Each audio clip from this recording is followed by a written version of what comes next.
Hello everyone, Jonas here from Jonas Tries Anything. Today I'm gonna be changing the air filter, the cabin air filter for my Subaru 2010 Forester. So I got my replacement part here, got off from Amazon. It's from a premium cabin air filter, and they said it will fit the 2010 Forester. So let's give it a try. First thing to do, open your glove box. Depending on how your glove box is set up, if there's stuff in there, you can remove it. For me, it's just an easy, you lift it up and then you kind of tilt it on the side, and that should remove the glove box just like that. Okay. Right here is the cabin air filter.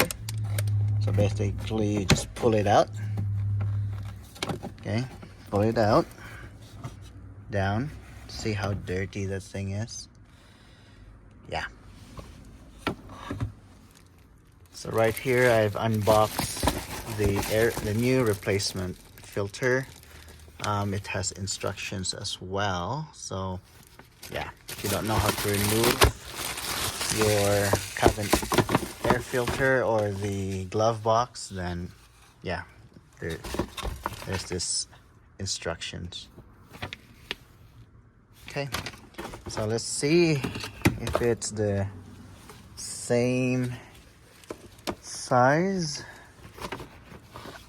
Side by side comparison. Yeah, it appears they're the same size.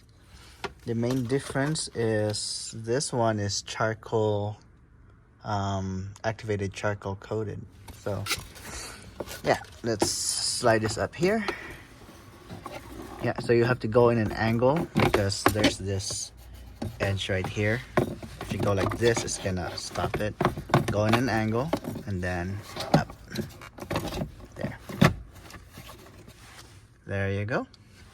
And we just need to reinstall the glove box.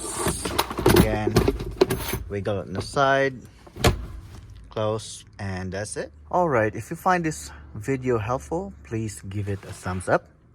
Also, if you have not subscribed yet, please do so to help me out. And also, hit that bell icon so you would get notified of new videos that I will be publishing soon. Alright, till next time, peace out.